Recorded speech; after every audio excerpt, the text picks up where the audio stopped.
Bismillahirrahmanirrahim. All the brothers and sisters and viewers of this video, Assalamu alaikum wa rahmatullahi wa barakatuh. We are sitting here, alhamdulillah, few yards away from the Riyazul Jannah. In the lifetime of the Prophet Sallallahu Alaihi Wasallam, Riyazul Jannah was in fact the real mosque, actual mosque of Islam. And it was, while sitting here, I was thinking, in the early stage, in the lifetime of the Prophet Sallallahu Alaihi Wasallam, and till 4 Caliph of Islam, and later on too, this very mosque was hub of Muslim community, and basically it was the headquarter of Islamic government. Alhamdulillah. A lot of people from different religion and cultures. When Prophet ﷺ came here in Madinatul Munawwara, this place used to call Yathrib, the house of diseases, illnesses. Prophet ﷺ came, its name became Madinatul Munawwara, the city of light, Madinatul Munawwara, city of Nur. And all the activities of Islamic government as a head of state, Prophet ﷺ used to perform from this very place. It was hub of Islamic government. The difference is when we think worship is only 5 times daily prayers. Yes, this is true, but this is not all. The comprehensive meaning of worship is whatever we do individually or as Islamic society, Islamic government, all the actions of life, if we perform for the sake of Allah, to please Allah, according to Sunnah and Sharia and Quran, it is worship. So in the lifetime of the Prophet ﷺ until the 4 Caliph of Islam and later on to this place, Masjid Nabvi was the hub of the community. All the activities were being done from here. Even courts were here. All the economical meetings used to take place here. All whenever Islamic army or Muslims they used to go on the borders for the protection of Islam and Muslims. All the decisions used to take place here. All the meetings used to take place here. And right, I am sitting here. There's a Riyazul Jannah, and there are a couple of pillars. One of the name of the pillar is Ustun al-Wafud.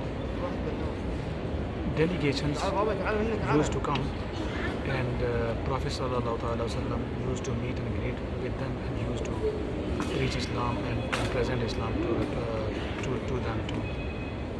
Once upon a time, Saqif, the delegation from Saqif, there is a place near Taif, they came and they stayed here in this very mosque in a tent. 3 days Prophet ﷺ put a tent in the mosque where is Riyazul Jannah, and they observed how Muslims they pray, and for their observation they were observing the worship, the activities of Muslims, so that they should be familiar of Islam.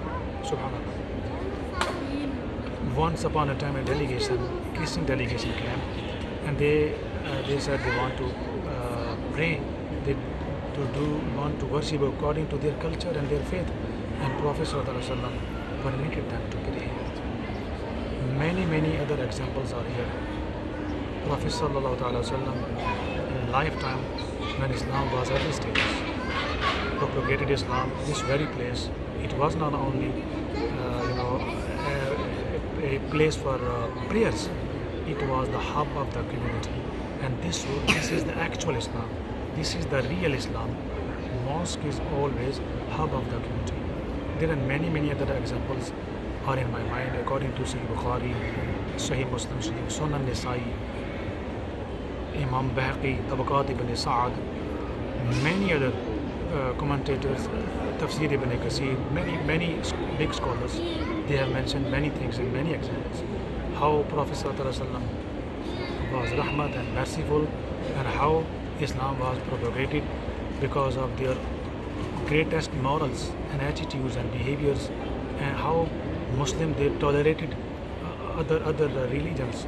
If Islam Muslim were not tolerated, and Prophet ﷺ was not inclusive for everyone, then Islam was not in this stage.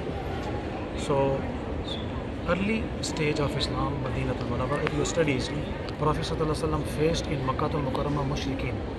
Here in Madinatul Munawwara, Prophet ﷺ faced Ahl Kitab and mainly Jews. and they became Halif, the companion of the Muslims and Prophet sallallahu ta'ala wasallam. So this history shows us if Muslims are not in majority, and, and how mosques they should play a vital roles.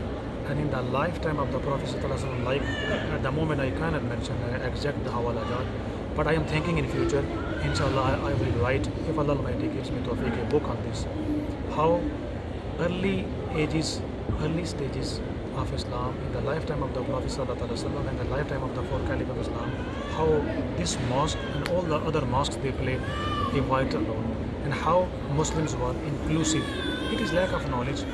We think only 5 daily prayers is a ibadat, and this is only 5 daily prayers should be done in the masjid. Yes, it should be done, but for the sake of Allah, for the ibadat and for the propagation of Islam, to present Islam to other faiths, if we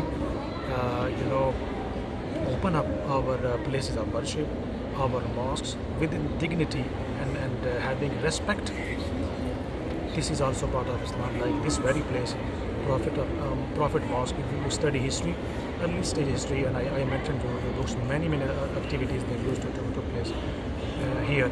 Like in many occasions, non-Muslim they stayed here. The niyyah intention was to present Islam to them. So may Allah Almighty give us the tawfiq and opportunity to understand the true spirit of Islam, to understand true sunnah of the Prophet ﷺ, to understand how Prophet ﷺ is a merciful. Even Prophet ﷺ is a merciful for all human beings, not only for the Muslims. And this is true Islam. When we present Islam, a peaceful religion, a religion of peace and a religion of love, then other cultures and they come to you. Otherwise, if we are not inclusive and we will be doing our own interpretation of Islam, not the Sunnah, actual Sunnah of the four caliphs of Islam and Prophet Sallallahu like presented Islam and made this mosque a hub of the community, hub of basically headquarter of Islamic government. If we don't understand this, then we will not able to understand the true spirit of Islam. May Allah Almighty bless us, may Allah Almighty bless all of you, and may Allah Almighty give us the opportunity to live upon Islam and die upon Islam. Jazakallah khair. Thank you for watching this video.